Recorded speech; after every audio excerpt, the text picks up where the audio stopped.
Telangana EAMCET results వచ్చేసాయి. Admission ప్రక్రియ కూడా మొదలైంది. సర్టిఫికేట్ వెరిఫికేషన్కి కొద్ది రోజులు అంటే ఉంది. అదేవిధంగా ఆ తర్వాత వెబ్ ఆప్షన్ నమోదు చేసుకోవడానికి కూడా జేఎన్టీయు ఇచ్చింది. తర్వాత ముఖ్యంగా అందరు విద్యార్థుల్లో తల్లిదండ్రుల్లో ఉన్న కన్ఫ్యూజన్ ఏంటంటే తీసుకుపోయే కోర్స్ రేపొద్దున ఏ బ్రాంచ్ ఆప్ట్ చేయాలి. ఇంజనీరింగ్ అడ్మిషన్లో తీసుకుంటే 4 ఏళ్ల తర్వాత ఆ కోర్సుకు డిమాండ్ ఉంటుందా, ఆ కోర్స్ చేస్తే ఉద్యోగాలు ఎలా ఉంటాయి, లేదంటే ఫర్దర్ హయ్యర్ స్టడీస్కి వెళ్తే ఏంటి, ఇలాంటి అన్నిటి మీద వరుసగా ఇవాళ నుంచి 3 రోజుల పాటు ఇదే టైంలో V6 ప్రత్యేకంగా చర్చ నిర్వహిస్తోంది. ఇందులో ఎక్స్పర్ట్స్ని పిలిచి ఆ కోర్సులకు సంబంధించి పర్టికులర్గా ఉండే ఆపర్చునిటీ ఏంటి, 4 ఏళ్ళు చదివిన తర్వాత ఆ కోర్సులకు ఏ ఏ రంగాల్లో ఉపాధి అవకాశాలు, ఉద్యోగం వచ్చే అవకాశం ఉంటుంది, ఒకవేళ ఇక్కడ రాయాలనుకుంటే గవర్నమెంట్ జాబ్స్, ఎలాంటి గవర్నమెంట్ జాబ్స్ వచ్చే అవకాశం ఉన్నాయి, అదేవిధంగా ఫర్దర్ స్టడీస్ ఇండియాలో ఏం చేయాలి, లేదంటే ఇక్కడ మనకి 2 తెలుగు రాష్ట్రాల్లో ఏ విధంగా ఉంటుంది, ఒకవేళ బయటికి వెళ్ళి విదేశాలకు వెళ్ళి చదువుకోవాలంటే ఏ కోర్సులు చేస్తే వాళ్ళకు ఉపాధి అంటే ఉద్యోగం, మంచి ఉద్యోగం దొరికే అవకాశం ఉంది. ఇలాంటి అన్నిటి మీద మనం డిస్కస్ చేయబోతున్నాం. ఇవాళ మొదటి రోజు ముఖ్యమైనది, అందరూ చాలామంది డిమాండ్ ఉండేది, ఇప్పుడున్న అవకాశాలు కూడా చాలా ఎక్కువగా ఉన్నటువంటి ECE electronics and communication engineering, అదేవిధంగా ఎలక్ట్రానిక్స్ అండ్ ఇంజనీరింగ్ EEE, దీని మీద ప్రత్యేకంగా చర్చ చేయబోతున్నాం. ఇందులో మనకి 2 రంగాలకు సంబంధించిన ఆయా దానికి సీనియర్ ఫ్యాకల్టీ మనతో ఉన్నారు.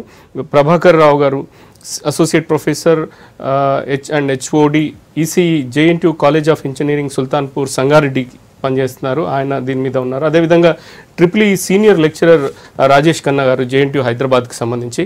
Welcome to the show sir. Thank you. ముఖ్యంగా ప్రభాకర్ రావు గారు, ఇందులో ఈసీఈ గురించి మీరు చాలా సంవత్సరాలు అసోసియేట్ ప్రొఫెసర్గా ఉన్నారు, ఫ్యాకల్టీ, సీనియర్ ఫ్యాకల్టీ కూడా మీరు.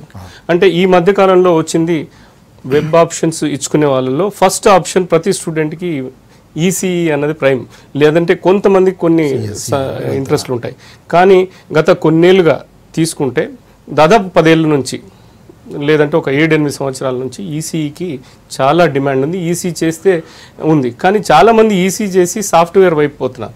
అంటే చాలామంది కొద్ది అపోహ ఉంది, ఈసీ చదువుకున్న చదువు వేరు, తర్వాత ఉద్యోగం అంటే ఏదో ఒక ఉద్యోగం అంటే ఉంది. అసలు ఈసీఈ అనేది ఎలక్ట్రానిక్స్ కమ్యూనికేషన్ ఇంజనీరింగ్ కొత్తగా ఇప్పుడు రేపు పొద్దున చేరబోయే, ఇంటర్మీడియట్ అయిపోయి ఇప్పుడు చేరబోయే వాళ్ళకి ఈసీఈలో ఉండే అంటే స్టడీ ఎలా ఉంటుంది, ఈసీఈకి సంబంధించిన అవకాశాలు ఎలా ఉంటాయి? థ్యాంక్ యూ అండి. ఈసీకి సంబంధించి మెయిన్గా ఇంటర్మీడియట్ తర్వాత ఏదైతే మంచి ర్యాంక్ వస్తుందో వాళ్ళకి కొంత కన్ఫ్యూజన్ ఏర్పడుతుంది. ఈసీ తీసుకోవాలా, సిఎస్సి తీసుకోవాలా అనే అవగాహన లేక, సరే నా ముందోడు ఏం తీసుకుంటున్నాడో నేను అది తీసుకుంటానని వెళ్ళిపోతుంటారు. అది కాదు. ఈసీ తీసుకోవడానికి మెయిన్గా ఒక క్యాండిడేట్కి కావాల్సింది ఫిజిక్స్లో మంచి అవగాహన ఉండాలి, మ్యాథమెటిక్స్లో మంచి మార్కులు కాదు కానీ మ్యాథమెటిక్స్లో కూడా మంచి పట్టు ఉండాలి. అంటే అనలిటికల్ స్కిల్స్. ఇక్కడ అనాలిటికల్ స్కిల్స్ అనేది మ్యాథమెటిక్స్ నుంచి బాగా నేర్చుకోగలుగుతాం. అట్లాగే ఫిజిక్స్ అనేది రీజనింగ్, అక్కడ కూడా ఫిజిక్స్లో దాదాపుగా ఇప్పుడున్న ఎంసెట్ అంటే ఇంటర్మీడియట్ 1 కానీ ఇంటర్మీడియట్ 2 కానీ ఏదైతే చేస్తారో ఈ రెండిట్లో కూడా ఉన్నటువంటి బేసిక్స్ అన్నీ కూడా ఎలక్ట్రానిక్స్లో దాని ఎక్స్టెన్షనే ఉంటుంది, కానీ దానికని అది బేసిక్ కాన్సెప్ట్స్గా తీసుకుంటారు. తర్వాత చాలామంది పట్టణాల్లో కానీ పల్లెటూళ్ళలో కానీ ఈసీఈ అనేది తీసుకుంటే ఎట్లా ఉంటుంది, దాని మీద కొంత భయం అనేది పిల్లల్లో ఉంటుంది. ఈసీఈ చాలా డిఫికల్ట్ కదా అనేది. ఈసీఈ డిఫికల్ట్ కాదు. ఫిజిక్స్ని ఎంత అవగాహనతో చదువుతామో అంతే అవగాహనతో, అంతే ఈజీగా ఈసీ కూడా చదవచ్చు. ఈసీ తీసుకుంటే 4 సంవత్సరాల తర్వాత దాని భవిష్యత్తు ఎట్లా ఉంటుంది. ఇప్పుడు మనం జీవిస్తున్నటువంటి సొసైటీ అంతా డిజిటల్ సొసైటీ, స్మార్ట్ ఫోన్స్ ఉన్నాయి. స్మార్ట్ ఫోన్ అంతా కూడా దీని డెవలప్మెంట్ అంతా కూడా క్వాల్కమ్ టెక్నాలజీలోనే జనరల్గా మనం చూస్తుంటాం. ఇది core company, EC core company. అంటే ఇందాక మీరు అన్నారు హార్డ్వేర్ నేర్చుకొని మళ్ళీ సాఫ్ట్వేర్కి ఎందుకు పోతున్నారు అని. హార్డ్వేర్ అనేది అవగాహన ఈసీ స్టూడెంట్స్కే ఉంటుంది, మిగతా బ్రాంచెస్ స్టూడెంట్స్కి ఈ అవగాహన ఉండదు. కాబట్టి ఈసీఈ తీసుకోవడం వల్ల ఒక లాభం ఏంటంటే హార్డ్వేర్ నేర్చుకుంటాడు, సాఫ్ట్వేర్ కూడా అవలీలగా నేర్చుకుంటాడు, రెండిట్లో పట్టు సాధిస్తాడు. కాబట్టి స్కోప్ అనేది 2 రకాలుగా ఉంటుంది. అంటే ఇక్కడ ముఖ్యంగా ఈసీ చాలా చదువుకునే విద్యార్థుల్లో ఫస్ట్ ఆప్షన్ ఈసీ తీసుకోండి, మీకు అవకాశాలు ఎక్కువగా ఉంటాయి అన్నది ఒకటి. అవును, చాలామంది అడ్వైస్ చేసే ఏ ఫ్యాకల్టీ ఇంజనీరింగ్కి సంబంధించిన గతంలో ట్రెడిషనల్ కోర్సులు సివిల్ మెకానికల్ ఒకప్పుడు ఉండేవి. తర్వాత ఈసీఈ ఇవి వచ్చిన తర్వాత మారుతున్న కాలానికి అనుగుణంగా అన్నీ కూడా ఇంటర్ రిలేటెడ్గా ఉండే అన్ని సబ్జెక్టులకి ఈసీఈ అన్నది మెయిన్ అన్నది చాలా మందిలో అది చెప్తున్నది సజెషన్. అది వాస్తవం. గత కొన్ని సంవత్సరాలుగా ఉపాధి అవకాశాలు తీసుకుంటే సో ఈ ఎలక్ట్రానిక్స్ అండ్ కమ్యూనికేషన్ ఇంజనీరింగ్ తీసుకునే వాళ్ళు మేజర్గా అంటే రేపు పొద్దున వెబ్ ఆప్షన్లు పెట్టుకునేటప్పుడు ఒక కాలేజీలో వెళ్తే అంటే మంచి ఫ్యాకల్టీ ఉంది, లేదంటే ఫెసిలిటీస్ ఉన్నాయి, ఇట్లాంటి విషయంలో ఆ కాలేజీకి సంబంధించి ఏమి చూసి వెబ్ ఆప్షన్లో మనం 1, 2, 3, 4 ఇచ్చుకోవాల్సి ఉంటుంది.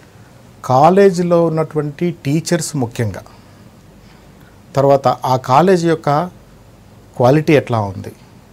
ఇప్పుడు టాప్ 10 కాలేజెస్లో మీరు ఎక్కడ తీసుకున్నా ఈసీఈ బాగానే ఉంది. ప్రైవేట్ కాలేజెస్లో కొన్ని కాలేజెస్లో టీచర్స్ ఉండరు కాబట్టి ఎలక్ట్రానిక్స్ అనేది కాకుండా మిగతా ఏ బ్రాంచ్ కూడా మనము చదివి దాంట్లో నైపుణ్యత సాధించడం అనేది కష్టతరంగా ఉంటుంది.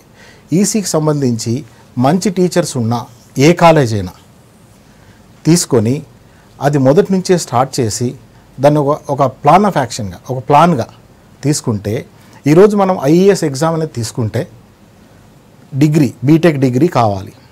ఐఈఎస్కు ఎలిజిబిలిటీ క్రైటీరియా అనేది మనం చూస్తే civil, mechanical, EC, electronics and electrical ఈ 4 బ్రాంచెస్కి ఉన్నాయి.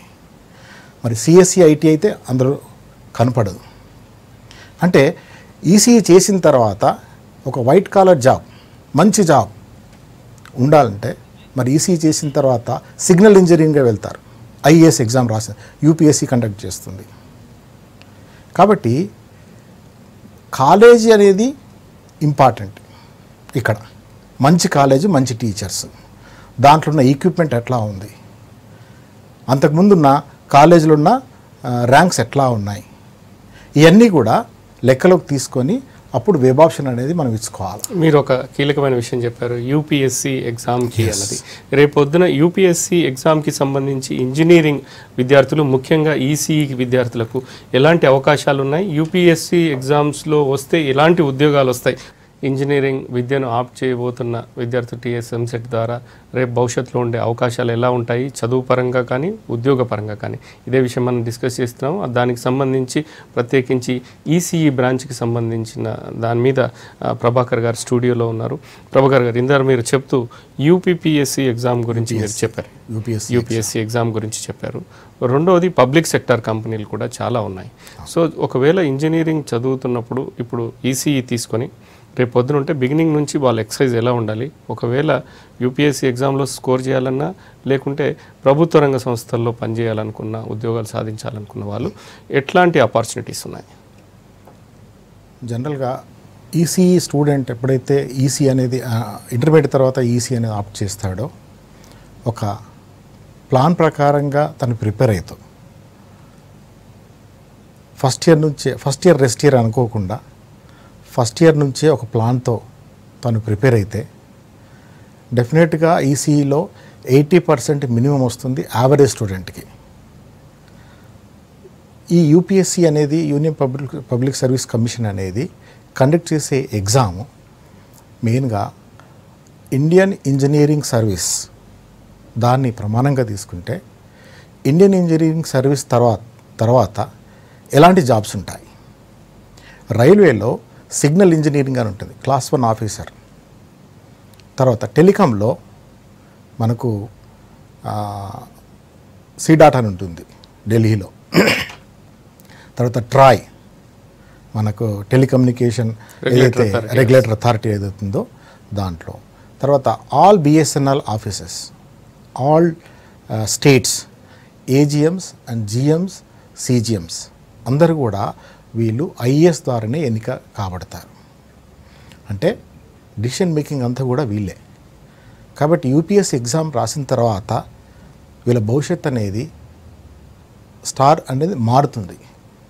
యూపీఎస్సీ ఎగ్జామ్ ఐఏఎస్ ఎగ్జామ్ రాస్తే తర్వాత అదే కాకుండా ఒక ఐఏఎస్ ఎగ్జామే కాకుండా పబ్లిక్ సెక్టార్లో మనం చూసుకుంటే మన హైదరాబాద్కి సంబంధించింది ఈసీఐఎల్ ఉంది.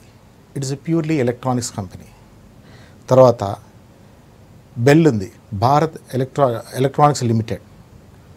తర్వాత హాల్ ఉంది, Hindustan aeronautical limited, air craft సంబంధించింది దీంట్లో ఉంటుంది. ఓన్లీ ఎలక్ట్రానిక్స్ ఇది ప్యూర్లీ. తర్వాత ఈ మధ్యనే అంటే దాదాపుగా ఒక 5 సంవత్సరాల కంటే ఎక్కువనే ఉంది, గేటెక్ అని ఉంది, gallium arsenide technology enable centre అని నాదర్గుల్లో ఉంటుంది. ఇది VLSI based, very large scale integration based company. ఇది కూడా పబ్లిక్ సెక్టారే. తర్వాత BDL, Bharat Dynamics Limited, DLRL, DRDL, RCI, CDAC మనకు ఇప్పుడు ఎక్కడ షాద్నగర్లో ఉంది ఇది. తర్వాత ISRO, NRSA, National Remote Sensing Agency. ఇవన్నీ కూడా ఈ విధంగా చూసుకుంటూ పోతే public sector companies only electronics సంబంధించినవి ఉన్నాయి.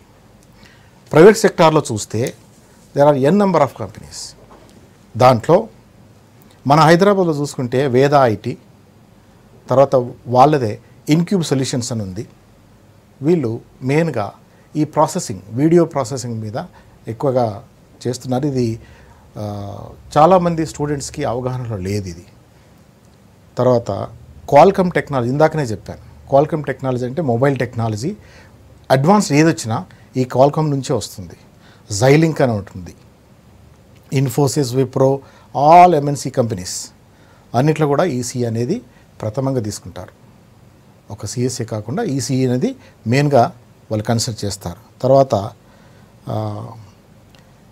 సెంటమ్ ఎలక్ట్రానిక్స్ బెంగళూరులో ఉంది. ఇది కూడా ప్యూర్లీ ఎలక్ట్రానిక్స్ సంబంధించిన కంపెనీ. జాబిల్ సర్క్యూట్స్, ఇది బెంగళూరులో మెయిన్గా మెడికల్ పరంగా ఏవైతే డివైసెస్ వస్తున్నాయో ఆ డివైసెస్ తయారు చేయడానికి ఒక కంపెనీ ఉంది.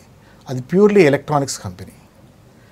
తర్వాత మీడియా కమ్యూనికేషన్ టెక్నాలజీస్, ఇది చెన్నైలో ఉంది.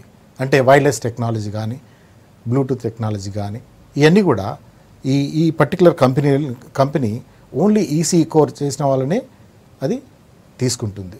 అంటే వాళ్ళే ఎలిజిబిలిటీ. సాధారణంగా అంటే ప్రైవేట్ వాటి అన్నది వాళ్ళ రిక్వైర్మెంట్ పరంగా రిక్రూట్మెంట్ ఉంటుంది. సాధారణంగా ఇందాక మీరు చెప్పినట్లు యూపీఎస్సీ ద్వారా కానీ లేదంటే పబ్లిక్ సెక్టర్ అండర్టేకింగ్ కంపెనీస్ ఏవైతే ఉన్నాయో వీటిల్లో పిఎస్యూ కంపెనీస్లో సుమారుగా 1 సంవత్సరం అయిపోతే ఎన్ని ఉద్యోగాలు వచ్చే అవకాశం ఉంటుంది? ఇప్పుడు రైల్వే రిక్రూట్మెంట్, సిగ్నలింగ్ మీరు అన్నారు, అదేవిధంగా యూపీఎస్సీకి అనుబంధంగా ఉండే చాలా విషయాలు మీరు చెప్పారు. సో సాధారణంగా వస్తే ఆపర్చునిటీ పరంగా ఒకవేళ తీసుకుంటే ఒకటి క్యాంపస్ సెలెక్షన్, ఒకటి ఆఫ్ క్యాంపస్, అంటే ఇట్లాంటి ఎగ్జామ్స్ రాసి వెళ్ళాల్సిన. ఉదాహరణకు ఒక ఈసీ చేసి ఒక మంచి మార్కులు సాధించుకున్న విద్యార్థి ఒకవేళ 4 ఏళ్ల తర్వాత అతను బయట ఉద్యోగం కోసం పోయినప్పుడు ఇవన్నీ కలుపుకుంటే ఎన్ని ఉద్యోగాలు ఆపర్చునిటీస్ ఉంటాయి సుమారుగా? ఈసీ స్టూడెంట్ ఎప్పుడైతే తను ఫస్ట్ ఇయర్లో జాయిన్ అవుతాడో అక్కడి నుంచి మొదలు పెడితే తనకి ఈ యూపీఎస్సీ ఎగ్జాము, గేట్ ఎగ్జామ్ అనేది రెండుటిని కూడా సరిసమానంగా చూసుకుంటూ పోవాలి. గేట్ ఎగ్జామ్తో ఆల్ నవరత్న కంపెనీస్, ఐఓసిఎల్ కానీ, Gayle, steel authority of India limited, sale కానీ, ఇవన్నీ కూడా ఏం చేస్తున్నాయంటే ఈసీఈ స్టూడెంట్స్ ఎవరైతే వాళ్ళు మంచి ర్యాంక్ తెచ్చుకుంటారో గేట్లో వాళ్ళకి ప్రాధాన్యత ఇస్తుంది. మీరు గేట్ అన్నారు, గేట్ గురించి అంటే ఎట్లా ప్రిపేర్ కావాలి, గేట్ క్వాలిఫై కావాలంటే దాని ముందు మిర్యాలగూడ నుంచి పవన్ అని లైన్లో ఉన్నారు. గుడ్ ఈవినింగ్ అండి Pavan. Hello, good evening sir. అంటే నువ్వు ఏం చేస్తూ ఇప్పుడు ఇంటర్మీడియట్ అయిపోయిందా లేదా ఏం చదువుకున్నావు? ఇప్పుడు diploma first year sir, first year complete అయింది. ఓకే, రేపు పొద్దున బ్రాంచ్. Okay, EC branch. అంటే డౌట్, నువ్వు దేని గురించి తెలుసుకోవాలి? జాబ్స్ ఇస్తాయని అనుకుంటాను. నువ్వు దేని గురించి తెలుసుకోవాలనుకుంటున్నావు? అంటే ఈసీ గ్రూప్ తీసుకున్నావా, ఫ్యూచర్లో ఎలాంటి జాబ్స్ వస్తే ఎలా ఉంటుంది లైఫ్? ఇప్పుడు నువ్వు డిప్లొమా చేస్తున్న దేని మీద? పాలిటెక్నికా? అవును సార్. పాలిటెక్నిక్లో ఈసీ చేస్తున్నావా? అవునవును. ఓకే అండి. ప్రభాకర్ గారు. మా పేరేంటి? పవన్. పవన్ గారు, మీరు ఇప్పుడు ఈసీఈ ఫస్ట్ ఇయర్ చదువుతున్నారు డిప్లొమాలో, 3 సంవత్సరాల తర్వాత మళ్ళీ ఈసెట్ మీరు అపియర్ కావాలి. ఈసెట్ అపియర్ అయిన తర్వాత సెకండ్ ఇయర్కి డైరెక్ట్గా బీటెక్లోకి ఎంటర్ అవుతారు. అంటే దీంట్లో ఇది వరకు టీటీఏ అనే ఒక ఎగ్జామ్ డిప్లొమా వాళ్ళకు ఉండేది.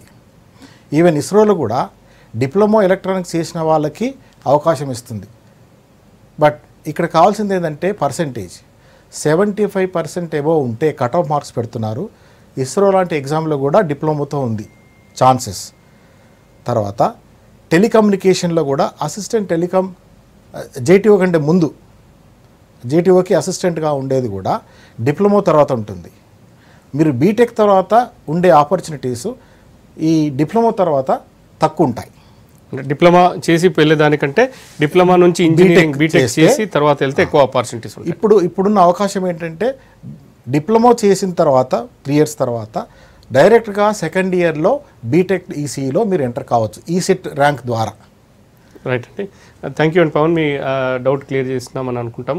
తర్వాత మీరు ఇందాక గేట్ గురించి మాట్లాడారు. ఈసీకి సంబంధించి అంటే అన్ని ఇంజనీరింగ్ సంబంధించి ఖచ్చితంగా గేట్ రాయాల్సిన వాళ్ళు చాలామంది అంటారు. గేట్ చాలా టఫ్ అని కూడా చాలామంది విద్యార్థులు అనుకుని ఒకరికొకరు చెప్పుకొని గేట్ రాయడం కంటే వేరే చూసుకోవడం మేలు అంటారు. కానీ గేట్ ఇంపార్టెన్స్ ఇప్పుడు ఎంత పెరిగిందండి ఒకప్పుడుకి పోలిస్తే ఇప్పుడు గేట్లో పర్టికులర్గా ఈసీకి సంబంధించి? ఇప్పుడు గేట్ అనేది ఇక ముందు కూడా గేట్ ఎగ్జామ్ మినిమం క్వాలిఫికేషన్ అని పెట్టబోతుంది గవర్నమెంట్, సెంట్రల్ గవర్నమెంట్. అంటే గేట్ యొక్క ప్రాధాన్యత రోజు రోజుకు ఇప్పుడు 2019లో తీసుకుంటే గేట్ అంతగా ఉండేది కాదు. కానీ ఈ 2010 తర్వాత గేట్ అనేది ప్రామాణికంగా తీసుకున్నారు. నవరత్న కంపెనీస్ కావచ్చు, మహారత్న కంపెనీస్ అంటే 4 కంపెనీస్ ఉన్నాయి. అంటే ఎగ్జాంపుల్గా చెప్తాను, పవర్ గ్రిడ్ అనేది ఇప్పుడు ఏం ఆఫర్ చేస్తుందంటే మహారత్న కంపెనీస్లో ఒక మంచి కంపెనీ గేట్లో హైయెస్ట్ ర్యాంక్ వస్తే గేట్ స్కోర్ తీసుకొచ్చి మీరు అపాయింట్మెంట్ లెటర్ తీసుకోవచ్చు. Highest package 11 lakhs per annum. కాబట్టి గేట్కున్న ప్రాధాన్యత ఏ విధంగా పెరుగుతుందో మనం అవగాహన చేసుకోవాలి. కాబట్టి ఇటువంటి అవకాశాలు మనం ఎప్పుడైతే ఉన్నాయో ఫస్ట్ ఇయర్ను రెస్ట్ ఇయర్ కాకుండా ఫస్ట్ ఇయర్ నుంచే ఒక ప్రణాళికాబద్ధంగా ప్రిపేర్ అయితే యావరేజ్ స్టూడెంట్ కూడా గేట్లో మంచి ర్యాంక్ సాధించే అవకాశము 100% ఉంది. రైట్ అండి, థ్యాంక్స్ అండి ప్రభాకర్ గారు. అంటే దీని తర్వాత మిగతా విషయాలు మాట్లాడే ముందు తర్వాత ట్రిపుల్ ఈ కోర్సుకి సంబంధించిన అవకాశాలు ఎలా ఉన్నాయి, ట్రిపుల్ ఈ చదువుకునే ప్రస్తుతం ట్రిపుల్ ఈ అడ్మిషన్లో తీసుకునే వాళ్ళు, అదేవిధంగా ట్రిపుల్ ఈ ప్రస్తుతం ఫస్ట్ సెకండ్ ఇయర్ చదువుతున్న వాళ్ళు లేదంటే రేపు అయిపోయే వాళ్ళు కూడా ఎట్లాంటి ఆపర్చునిటీస్ ఉన్నాయని, ఇంజనీరింగ్ విద్యలో చేరబోతున్న వారికి రేపొద్దున ఏ బ్రాంచ్ సెలెక్ట్ చేసుకుంటే ఉండే ఉద్యోగ ఉపాధి అవకాశాలు, అంటే దాంతోపాటు చదువు హయ్యర్ ఎడ్యుకేషన్లో ఏ విధంగా ఉంటాయన్న దాని మీద మనం చర్చిస్తున్నాం. అందులో భాగంగా ఇవాళ ఈసీఈ అదేవిధంగా ట్రిపుల్ ఈ గురించి మాట్లాడుతున్నాం. ఈసీ గురించి కొద్దిసేపు మాట్లాడాం. ఇప్పుడు ట్రిపుల్ ఈకి సంబంధించిన అవకాశాలు, ట్రిపుల్ ఈ చదువు విషయంలో తీసుకుంటే ఉండే అవకాశాలు ఎలా ఉన్నాయి, తర్వాత దానికి ట్రిపుల్ ఈలో ఉండేది చాలామంది టఫ్ అనుకుంటారు, అట్లాంటి విషయాల్ని క్లారిఫై చేసినందుకు రాజేష్ ఖన్నా గారు సీనియర్ లెక్చరర్ జేఎన్టీయూ హైదరాబాద్ ఉన్నారు. రాజేష్ ఖన్నా గారు, చాలామందిలో అపోహ అంటే చదువుకున్న వాళ్ళు ఎందుకు మరి బ్లైండ్గా తెలియదు, చాలామంది ఇంజనీరింగ్ చేరిపోయే వాళ్ళకి అందరూ చెప్తారు ట్రిపుల్ ఈ ఎవరైనా ఆప్షన్ చేస్తే అది చాలా టఫ్ రా, నువ్వు పాస్ కాలేవు, నువ్వు పాస్ అయితే ఫెయిల్ అవుతావు, నువ్వు అనవసరంగా నీ ఇదైపోతుంది, ఒకసారి నువ్వు ఫెయిల్ అయిపోయి నువ్వు ఇదైపోతే ఇబ్బంది అవుతుంది. నిజంగా ట్రిపుల్ ఈ అంత టఫ్గా ఉంటుందా? అయితే ఇప్పుడు ఇంటర్మీడియట్ తర్వాత విద్యార్థులందరూ కూడా ఇంజనీరింగ్ చేరాలనుకున్నప్పుడు జనరల్గా వాళ్ళ ఫ్రెండ్స్ ఇన్ఫ్లుయెన్స్ ఒకటి, పేరెంట్స్ ఇన్ఫ్లుయెన్స్ ఒకటి. సో ఇప్పుడు మీరు చెప్పినట్టుగా ఏంటంటే ఈ బ్రాంచ్ అనేది టఫ్ అనేది ఒక అపోహ ఉన్నది. దాంట్లో ఫ్యాకల్టీ చాలా టఫ్గా ఉంటారు, సబ్జెక్ట్ కూడా చాలా టఫ్గా ఉంటుంది అని చెప్పేసి ఒక అపోహ. అయితే ఈరోజు మీరు రాష్ట్రంలో కనుక మన తెలంగాణ స్టేట్లో కనుక చూస్తే దాదాపు 12 నుంచి 15 ప్రభుత్వ ఇంజనీరింగ్ కాలేజీలు, అంటే ఉస్మానియా పరిధిలో, జేఎన్టీయూ పరిధిలో, కేయూ పరిధిలో, అట్లాగే ఒక 195 నుంచి 220 మధ్యలో అఫిలియేటెడ్ ఇంజనీరింగ్ కాలేజీలు ఉన్నాయి. అయితే ఓవరాల్గా మనం సీట్ల సంఖ్య కనుక చూస్తే కంపేర్ టు ఈసీ దాదాపు 22,000 ఈసీ సీట్లు ఉన్నాయి, 25,000 కంప్యూటర్ సైన్స్ సీట్లు ఉన్నాయి, 12,000 మెకానికల్ సీట్లు ఉన్నాయి, 10,000 సివిల్ సీట్లు ఉన్నాయి. కానీ ఎలక్ట్రికల్ విషయానికి వచ్చే వరకు 10,000 ఇంజనీరింగ్ సీట్లు మాత్రమే ఉన్నాయి. అయితే రాను రాను ఏమైందంటే తగ్గిపోతుంది. సో మీరు చెప్పిన కారణమే బహుశా చాలా సబ్జెక్ట్ టఫ్గా ఉంటుంది. సో ఒక్కసారి కనుక ఫెయిల్ అయితే మళ్ళీ దాన్ని రిపీటెడ్గా మనం సప్లిమెంటరీ అపియర్ అవ్వాల్సి ఉంటుంది అనేది ఒక అపోహ ఉన్నది. కానీ అపోహ నిజం కాదు. ఎందుకంటే మనం జనరల్గా ఎంసెట్ కనుక ప్యాటర్న్ చూస్తే మ్యాథమెటిక్స్, ఫిజిక్స్, కెమిస్ట్రీ అనేవి 3 ప్రధానంగా ఎంసెట్ జరుగుతుంది. అయితే చాలామందికి ఎంసెట్ ర్యాంకింగ్ విషయంలో, ఎంసెట్ మార్కుల విషయంలో చాలామంది స్టూడెంట్స్కి తక్కువ వచ్చే మార్కులు ఫిజిక్స్లోనే. సో మీరు సెకండ్ ఇయర్ అంటే సీనియర్ ఇంటర్లో కనుక చూస్తే మెజారిటీ ఆఫ్ ది సబ్జెక్ట్ ఫిజిక్స్లో ఎలక్ట్రిసిటీనే ఉంటుంది. అయితే ఎవరైతే ఎలక్ట్రిసిటీ ఫండమెంటల్స్లో కనుక చాలా పర్ఫెక్ట్గా ఉంటారో, అంటే ఎలక్ట్రోమాగ్నెటిజంగా ఉండొచ్చు, సో ఎలక్ట్రికల్ సంబంధించిన concept, at the same time magnet, అంటే మొత్తం ఎలక్ట్రికల్ సబ్జెక్ట్ అనేది ఈ రెండింటి మీద ప్యూర్లీ డిపెండ్ అయి ఉంటుంది. So mathematics is one of the part, but purely physics ఎక్కువ ఉంటుంది అనమాట. అయితే ఫిజిక్స్ ఎప్పుడు కూడా ఇంటర్మీడియట్ నుంచే పిల్లలు టఫ్గా ఫీల్ అవుతూ ఉంటారు, మన మార్క్స్ ప్యాటర్న్ కూడా చూస్తుంటే. So once they entered in to the engineering, so first ఇయర్లో కనుక చూస్తే ఆల్మోస్ట్ జనరలైజ్ సబ్జెక్ట్సే ఉంటాయి అన్ని బ్రాంచ్ ఇంజనీరింగ్లో. సెకండ్ ఇయర్ నుంచి యాక్చువల్గా కోర్ సబ్జెక్ట్స్ అనేవి ఎంటర్ అవుతాయి అన్నమాట. సో దాంట్లో ప్రతి సబ్జెక్ట్ మీరు బ్రాంచ్ కనుక చూస్తే electrical and electronics engineering 50% of the subjects వచ్చేసి ఎలక్ట్రికల్ మోడ్లో ఉంటాయి, 50% ఆఫ్ ది సబ్జెక్ట్స్ ఎలక్ట్రానిక్స్ రిలేటెడ్గా ఉంటాయి అన్నమాట. సో కాకపోతే ఏంటంటే ఈరోజు చాలామంది విద్యార్థులు కానీ పేరెంట్స్ కానీ మర్చిపోతున్న విషయం ఏంటంటే, మీరు ఒక్కసారి ఈ ఎలక్ట్రికల్ బ్రాంచ్ని కనుక చూస్తే దీనికి పైన ఈసీఈ, కంప్యూటర్ సైన్స్, ఐటీ ఉంటాయి. కింద చూస్తే ఏంటంటే mechanical, civil, chemical, some metallurgy branches ఉంటాయి. ఇది మిడిల్లో ఉంటుంది బ్రాంచ్ అనేది ఎలక్ట్రికల్ ఇంజనీరింగ్. బట్ ఆపర్చునిటీస్ విషయంలో కనుక చూస్తే ఈరోజు రాష్ట్రంలో కానీ సెంట్రల్ గవర్నమెంట్ కానీ స్టేట్ గవర్నమెంట్ జాబ్స్లలో కనుక చూస్తే ఎలక్ట్రికల్కి, సివిల్కి ఉన్నన్ని ఆపర్చునిటీస్ గవర్నమెంట్ సెక్టార్లో మిగతా ఏ బ్రాంచెస్ కూడా లేవు. లిటరల్గా చెప్పాలంటే ఆపర్చునిటీస్ స్పెసిఫిక్గా ఎక్కడెక్కడ ఉంటాయని తెలుసుకునే ముందు భరద్వాజ్ వరంగల్ నుంచి లైన్లో ఉన్నారు. Good evening Bharadwaj. Good evening sir. ఏం చదువు నువ్వు? ఇప్పుడు ఇంటర్మీడియట్ పాస్ అయ్యావా, ఆల్రెడీ పర్స్యూ చేస్తున్నావా ఇంజనీరింగ్? నేను ఇంటర్మీడియట్ పాస్ అయ్యాను సార్. ఓకే, ఎంత వచ్చింది నీకు స్కోర్? 88 వచ్చింది సార్, అంటే 890%. Okay, EAMCET rank? EAMCET rank 50,000 వచ్చింది సార్. ఓకే, సో నువ్వు ఇప్పుడు ట్రిపుల్ ఈ ఆప్ చేయాలనుకుంటున్నావా? ట్రిపుల్ ఈ ఆప్ చేయాలనుకుంటున్నా. ఓకే, నీ క్వశ్చన్ ఏంటి?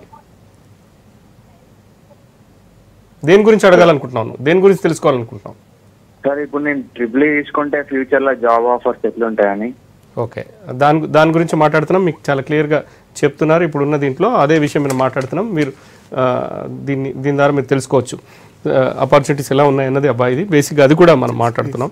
సో ట్రిపుల్ ఈకి అన్నది ఒక టఫ్ అన్న దాని మీద బయటపడి ఒకవేళ చదువుకోగలిగితే ప్రస్తుతం ఉన్న అవకాశాలు మీరు చాలా సివిల్తో ఈక్వల్గా అత్యధికంగా అవకాశాలు ట్రిపుల్ ఈకి ఉన్నాయి అంటున్నారు. ఉంటే దేంట్లో ఉన్నాయి? ప్రభుత్వంలో ఎట్లాంటి ఆపర్చునిటీస్ ఉన్నాయి, ప్రైవేట్ సెక్టార్లో ఎలాంటి ఆపర్చునిటీస్? ఇప్పుడు మీరు కనుక చూస్తే తెలంగాణ స్టేట్ అనేది ఒక కొత్త స్టేట్. సో ప్రతి రాష్ట్రం యొక్క ప్రగతిని కానీ దేశం యొక్క ప్రగతిని కానీ తలసరి విద్యుత్ వినియోగం ఎంత ఉంది అనే దాన్ని బట్టి అంచనా వేస్తారనమాట, రాష్ట్ర ప్రగతిని కానీ దేశ ప్రగతి కానీ. సో మనం ఈరోజు చూస్తే బేసిక్ ఎమ్యూనిటీ అనేది ఖచ్చితంగా ఎలక్ట్రిసిటీ అనేది అన్ని చోట్ల కావాల్సిందే. ఈరోజు మనం ఒకప్పుడు స్టేట్ విడిపోయినప్పుడు ఎలక్ట్రిసిటీలో మనం లోడ్తో ఉన్నాం, బట్ ఈ వచ్చిన 6 monthsలోనే సో మనం సర్ప్లస్ అమౌంట్ దిశగా మనం పోయినాం.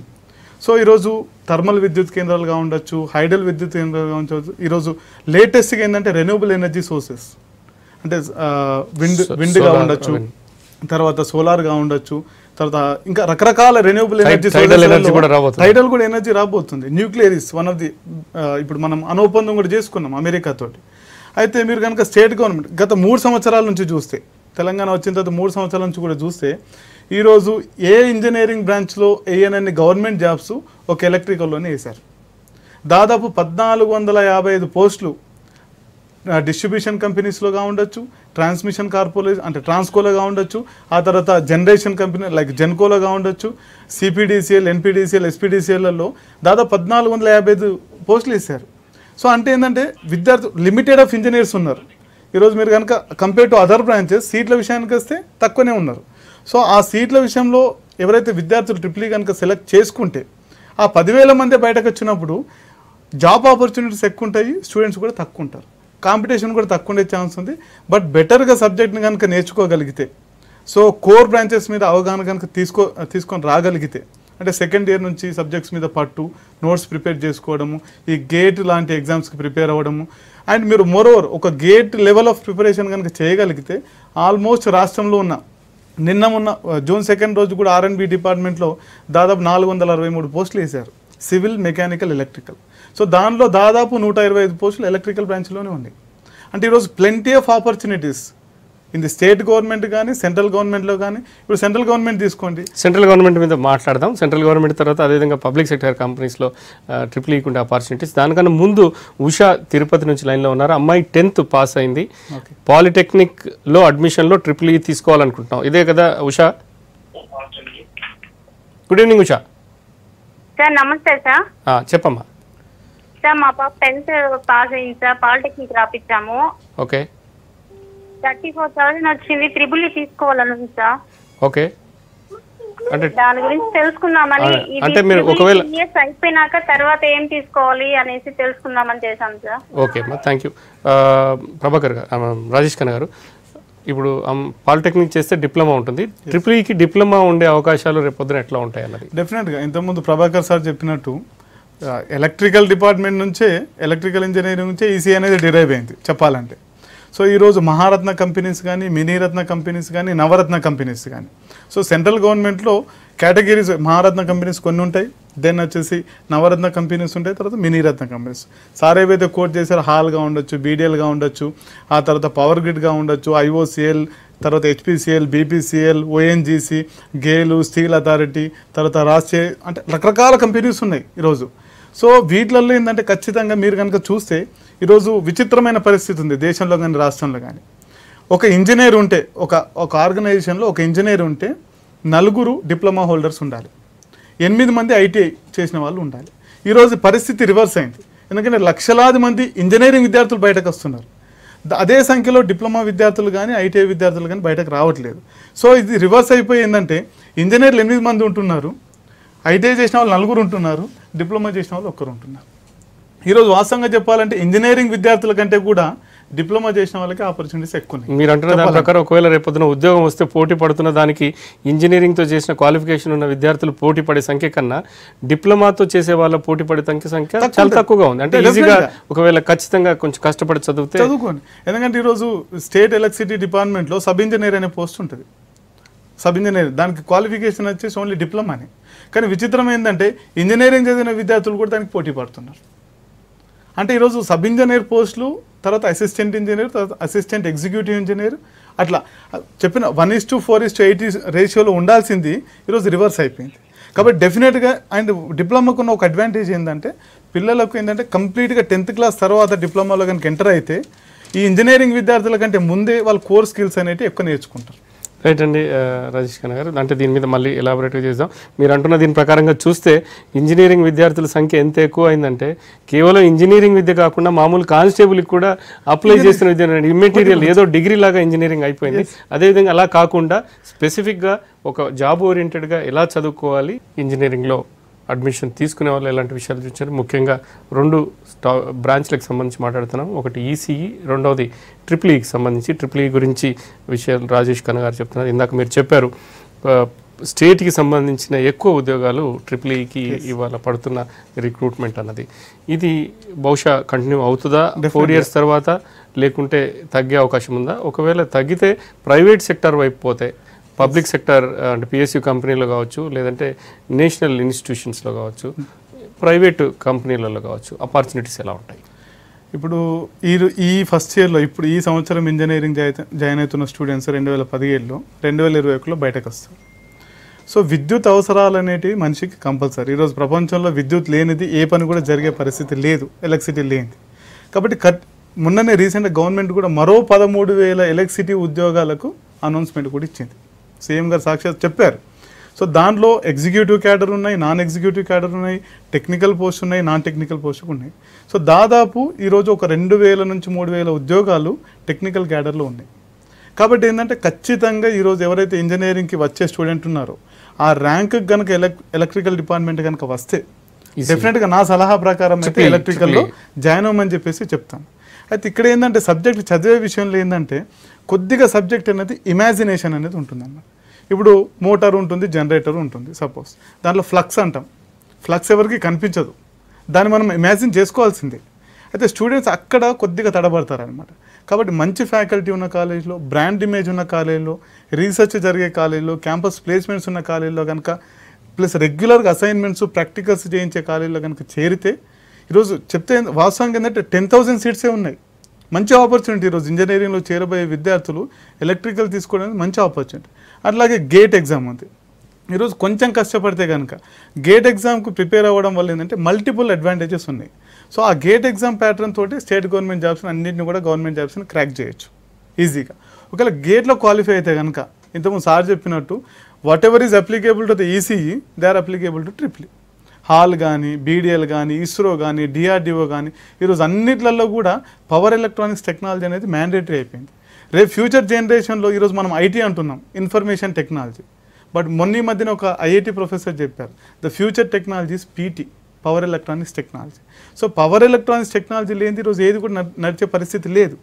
అట్లాగే ఈరోజు ప్రైవేట్ సెక్టర్ కనుక మీరు వెళ్ళారనుకోండి, top most companies worldwide, సిమెన్స్గా ఉండొచ్చు, ఏబీపీగా ఉండొచ్చు, ఆ తర్వాత రకరకాల ఇప్పుడు ఎరిక్సన్గా ఉండొచ్చు, తర్వాత ఎస్ఆర్గా ఉండొచ్చు, రిలయన్స్ గ్రూప్గా ఉండొచ్చు, అట్లా ఎంఎన్సీస్ నుంచి మొదలుకొని ఇండియన్ లెవెల్లో కూడా అన్ని కంపెనీస్లలో కూడా ఈరోజు ఎలక్ట్రికల్ స్టూడెంట్స్ కానీ, జనరల్ ఎలక్ట్రిక్స్ ఇక్కడే మన జూబ్లీ హిల్స్లో ఉంది. అంటే అమెరికాలో ఉన్న బ్రాంచ్, తర్వాత ఈరోజు నోయిడాలో ఒక బ్రాంచ్, హైదరాబాద్లో ఒక బ్రాంచ్ ఉంది జనరల్ ఎలక్ట్రిక్.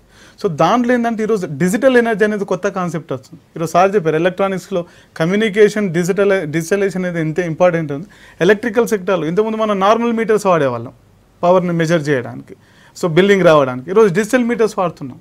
అంటే ఎలక్ట్రికల్ అండ్ ఎలక్ట్రానిక్స్ కంబైన్డ్గా కనుక చేయగలిగితే ఈరోజు అట్రాక్టివ్ ప్యాకేజెస్, ఈరోజు పవర్ గ్రిడ్ అనేది దేశంలోనే అత్యధికంగా వార్షిక వేతనం ఇస్తుంది, 12 లక్షలు. ఏ కంపెనీ కూడా ఇవ్వట్లేదు పవర్ గ్రిడ్. ఇక్కడ విషయానికి వస్తే ఈసీఈని మీరు కంపేర్ చేశారు కాబట్టి ఒక విషయం ఏంటంటే ఈసీఈ చదివిన వాళ్ళు చాలామంది టార్గెట్ ఏంటంటే ఎంఎస్ చేయడానికి యూఎస్ వెళ్ళడమో, ఆస్ట్రేలియా వెళ్ళడం చేస్తారు. కానీ ట్రిపుల్ఈకి సంబంధించి కూడా ఈసీఈతో ఉన్నంత అవకాశాలు ఒకవేళ ఎంఎస్ చేస్తే ఉంటాయా? ఉంటే ప్రపంచంలో ఇంటర్నేషనల్గా మనకు ఉపాధి డెఫినెట్గా ఉంటాయి. ఎందుకంటే ఈరోజు సర్క్యూట్ బ్రాంచెస్ స్టూడెంట్స్ అంటే సర్క్యూట్ బ్రాంచెస్ అంటే computer science, information technology, electronics and communication, electrical and these comes under the circuit branches. ఇంకా సివిల్, మెకానికల్ అంటే నాన్ సర్క్యూట్ బ్రాంచెస్. ఈరోజు ఎలక్ట్రికల్ చేసిన స్టూడెంట్కి ఏంటంటే కంప్యూటర్ సైన్స్లో ఎంటెక్ చేసే ఛాన్స్ ఉంటుంది, ఎలక్ట్రానిక్స్లో చేసే ఛాన్స్ ఉంది. అదే ఒక స్టూడెంట్ కనుక కంప్యూటర్ సైన్స్ ఆప్ చేసుకున్నాను అనుకోండి, వాడు కిందకి రాలేడు. ఎలక్ట్రానిక్స్ ఆప్ చేసుకున్నాను అనుకోండి, ఎలక్ట్రికల్ చదవలేడు. అయితే ఈరోజు మీరు కనుక ఎంఎస్ రాసి అంటే జిఆర్ఈ, టోఫెల్, ఐఈఎల్టీసీ ఇలాంటివి రాసి ఆస్ట్రేలియాలో కానీ, యూకేలో కానీ, యూఎస్లో కానీ మీరు హయ్యర్ ఎడ్యుకేషన్కి వెళ్ళినప్పుడు, ఎంఎస్ కానీ వెళ్ళినప్పుడు ఇంటర్ డిసిప్లినరీ కోర్స్ అనేది సెలెక్ట్ చేసుకోవడానికి ట్రిపుల్ స్టూడెంట్స్కి అవకాశాలు ఎక్కువ ఉంటాయి. So he can go to electronics, he can go to computer science. So multiple డిసిప్లిన్లలో తీసుకోవచ్చు అనమాట కోర్సెస్. సో దాంతో ఏంటంటే వీడికి ఇప్పుడు సార్ చెప్పారు hardware and software. So Qualcomm అనేది ఈరోజు మనం యూజ్ చేసే ప్రతి మొబైల్లో క్వాల్కామ్ ప్రాసెసరే ఉంటుంది. సో దీని వెనుక హార్డ్వేర్ టెక్నాలజీ అంతా కూడా ట్రిపుల్ స్టూడెంట్స్, ఈసీ స్టూడెంట్సే చేస్తారు.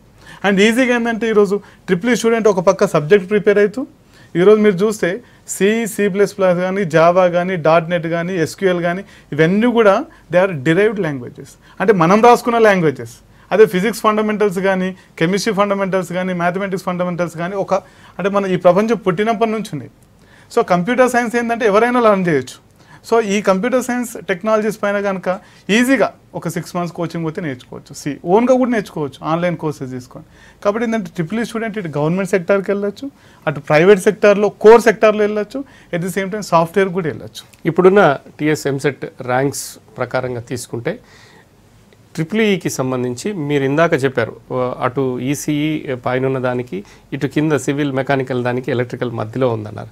సో ఉన్న దాంట్లో ఒక టాప్ 15 కాలేజెస్, రికార్డ్ మంచుకున్న కాలేజీలు, తర్వాత ప్లేస్మెంట్ ఉన్న కాలేజీలు, మీరు చాలా ట్రిపుల్ఈకి సంబంధించింది ఏంటంటే మీకు ఎక్కడైతే ఎక్స్పెరిమెంటల్ ఓరియంటెడ్గా మీరు చదువుకునే అవకాశం ఉంటుందో అట్లాంటి కాలేజీలు తీసుకుంటే, అంటే ఇప్పుడున్న ప్రకారంగా ఒక విద్యార్థి ట్రిపుల్ఈకి ఆప్ట్ చేయాలనుకుంటే ఇప్పుడు కొత్తగా ఎంసెట్లో చేరుతున్న విద్యార్థులు ఏ ర్యాంక్ వరకు టాప్ 15 కాలేజెస్లో వచ్చే అవకాశం ఉంది? ఇప్పుడు మీకు రాష్ట్రంలో కనుక చూస్తే దాదాపు 15 ప్రభుత్వ ఇంజనీరింగ్ కాలేజీలు ఉన్నాయి. జేఎన్టీ పరిధిలో 4 ఇంజనీరింగ్ కాలేజీలు ఉన్నాయి. ఒకటి హైదరాబాద్లో, సుల్తాన్పూర్లో, మంతని, జగిత్యాల. అట్లాగే ఓయూ తీసుకుంటే కనుక OU engineering college, OU college of technology అని 2 ఇంజనీరింగ్ కాలేజీలు ఉన్నాయి. కేయూ విషయం తీసుకుంటే కొత్తగూడెంలో ఒక మైనింగ్ ఇంజనీరింగ్ కాలేజ్ ఉంది, అలాగే కేయూ క్యాంపస్లో ఒక ఉమెన్స్ కాలేజ్ సపరేట్గా ఉంది, అట్లాగే కో ఎడ్యుకేషన్ కాలేజ్ కూడా ఉంది. ఈరోజు మహాత్మా గాంధీ యూనివర్సిటీలో ఒక కాలేజ్ ఉంది, అట్లా శాతవాహన్ యూనివర్సిటీలో కూడా ఇంజనీరింగ్ కాలేజ్ ఉంది. అయితే ఈ ఓవరాల్గా ప్రభుత్వ ఇంజనీరింగ్ కాలేజీలో సీటు కనుక రావాలనుకుంటే, సో జనరల్గా ఇప్పుడు జేఎన్టీయూ పరిధిలో కనుక చూసుకుంటే జేఎన్టీయూ హైదరాబాద్ ఒక 2000 నుంచి 10,000 అంటే ఓపెన్ కేటగిరీలో 2000 లోపు కనుక ర్యాంక్ తెచ్చుకోగలిగితే జేఎన్టీయూలో వస్తుంది సీటు. అట్లాగే లాస్ట్ అంటే SC ST category, ex servicemen quota కానీ, స్పోర్ట్స్ కానీ, ఎన్సీసీ కానీ ఇలాంటి అన్ని విద్యార్థులు 10,000 వరకు ర్యాంక్ కనుక తెచ్చుకుంటే వాళ్ళు జేఎన్టీయూ హైదరాబాద్లో సీట్ సంపాదించవచ్చు.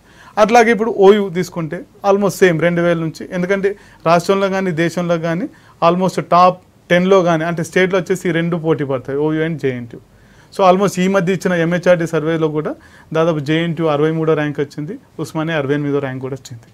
కాబట్టి ఏంటంటే ఇప్పుడు కేయూ తీసుకున్నాం, కాకపోతే మనం స్టూడెంట్ సెలెక్ట్ చేసుకునేటప్పుడు ఏంటంటే సిలబస్ చూసుకోవాలి. ఇప్పుడు మీరు కేయూకి వెళ్ళారనుకోండి కొంచెం సిలబస్ ఓల్డ్గా ఉంటుంది అనమాట, అప్డేటెడ్ ఉండదు. అదే జేఎన్టీయూ కానీ ఉస్మానియా కనుక తీసుకుంటే ఎవ్రీ 2 ఇయర్స్కి 4 ఇయర్స్కి సిలబస్ అనేది కంటిన్యూస్గా అప్డేషన్ జరుగుతుంది. ఈరోజు విదేశాల్లో ఉండొచ్చు, తర్వాత మన దేశంలో ఉండొచ్చు, ఏ ప్రైవేట్ సెక్టార్లోకి వెళ్ళినా కానీ జేఎన్టీయూ డిగ్రీ అంటే వ్యాలిడ్ ఉంది, అట్లాగే ఓయూ డిగ్రీ అంటే కూడా వ్యాలిడ్ ఉంది. మీరు చెప్పారు ప్రైవేట్లోకి వెళ్తే ప్రైవేట్ కాలేజెస్లో కూడా ఆపర్చునిటీ, ఎందుకంటే ప్లేస్మెంట్ ఆపర్చునిటీ ఓయూ కేయూలో మేజర్ కాలేజీలు తప్ప మిగతా ఉండదు అన్నది ఒకటి ఉంది. ఒకవేళ ప్రైవేట్ కాలేజీలలోకి వెళ్తే టాప్ 15 కాలేజెస్ టాప్ చేయాలనుకుంటే ఎంత ర్యాంక్ వచ్చి ఉండాలి? డెఫినెట్గా ఈరోజు ఓపెన్ కేటగిరీలో రావాలంటే 10,000 లోపు రావాల్సిందే. ఇప్పుడు మీరు విఎన్ఆర్ విజ్ఞాన జ్యోతి తీసుకున్నా, గోకరాజు రంగరాజు తీసుకున్నా, జీ నారాయణమ్మ కాలేజ్ తీసుకున్నా, ఇట్లాంటి ఒక టాప్ 10 కాలేజెస్ ఉన్నాయి. అంటే ప్రభుత్వ ఇంజనీరింగ్ కళాశాలల తర్వాత నెక్స్ట్ అవే ఆప్షన్స్. సో ఎవరైతే విద్యార్థులు నేను రిమోట్ ఏరియాకి వెళ్ళలేను, ఇప్పుడు కొత్తగూడెం కాలేజ్ అనేది ఖమ్మంలో ఉంటుంది, అట్లాగే మంతని కాలేజ్ అనేది కరీంనగర్లో ఉంది, జగిత్యాల కాలేజ్ కూడా కరీంనగర్లో ఉంది. సో ఒకవేళ నేను కనుక రిమోట్ ఏరియాకి వెళ్ళదలుచుకోలేదు, సో హైదరాబాద్లోనే చదవాలనుకుంటున్నాను అనుకున్నప్పుడు ఏంటంటే ఈవెన్ ప్రభుత్వ ఇంజనీరింగ్ కాలేజ్ రిమోట్ ఏరియాలో ఉన్న వాటిలలో సీటు వచ్చిన విద్యార్థులకు ఇక్కడ కొన్ని ప్రైవేట్ ఇంజనీరింగ్ కాలేజ్ టాప్ 10లో రాని పరిస్థితి కూడా ఉంది. కాబట్టి ఏంటంటే వాళ్ళ ర్యాంక్ కనుక డెఫినెట్గా ట్రిపుల్ వస్తే కనుక, so instead of going to some old like అంటే ఫెసిలిటీస్ లేని ప్రభుత్వ ఇంజనీరింగ్ కాలేజీలో వెళ్ళడం కంటే కూడా ఇక్కడ విఎన్ఆర్ గోకర్ జనరల్గా ఒక 20,000 వరకు అంటే గర్ల్స్కి ఉమెన్ రిజర్వేషన్ ఉంటుంది, plus at the same category reservation 20,000 rank వరకు ఉంటే మంచి కాలేజీలో ఈరోజు మీరు అనుకుంటున్నారు అందరూ ఏంటంటే ఈరోజు getting a EC seat is very easy, getting computer science is very easy because 25,000 సీట్లు ఉన్నాయి, కానీ ఎలక్ట్రికల్ ఉన్నాయి 10,000 సీట్లే. ఎందుకు జేఎన్టీయూ కూడా ఆపేస్తుందంటే చివరిగా లాస్ట్ క్వశ్చన్ అండి ప్రభాకర్ గారు, ఈసీకి సంబంధించి అంటే జస్ట్ మీరు ర్యాంక్ ఎంతవరకు ఉంటే ప్రభుత్వ కాలేజీలలో వస్తుంది, టాప్ 15 ప్రైవేట్ కాలేజీలలో ఎంతవరకు ఉంటుంది? ఎందుకంటే టైం లేదు. గవర్నమెంట్ కాలేజెస్లో మనం తీసుకుంటే ఇందాక రాజేష్ ఖన్నా చెప్పినట్టుగా ఈ ట్రిపుల్ ఈసీకి ఎప్పుడు పోటీ కొంచెమే ఉంటుంది.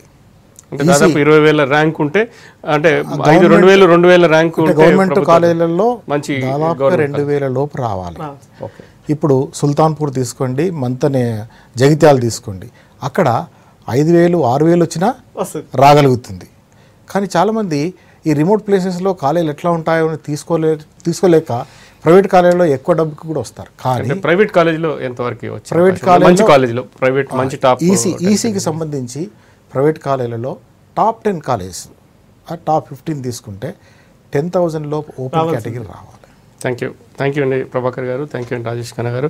మొత్తానికి రేపొద్దున ఇంజనీరింగ్ చదవబోయే విద్యార్థులకు టీఎస్ఎం సెట్ ద్వారా వచ్చే పరిస్థితి ఉంటే ఏ కాలేజీలో ఎంత సీట్ వస్తుంది ర్యాంకు, అదేవిధంగా ఇంజనీరింగ్లో ముఖ్యంగా ఈసీఈ ట్రిపుల్ఈకి సంబంధించి ఉండే అవకాశాలు, వాటి ఉద్యోగపరంగా కావచ్చు, ఉన్నత చదువుల పరంగా కావచ్చు, ఎట్లాంటి అవకాశాలు ఉంటాయని తెలిసింది. ఇది రేపు మరో 2 సబ్జెక్టులకు సంబంధించి ఇంజనీరింగ్ విద్యలో ఉండే అవకాశాల మీద చర్చిస్తాం. ఇది ఇవాల్టి 7 PM special debate. Keep watching V6 news as it is.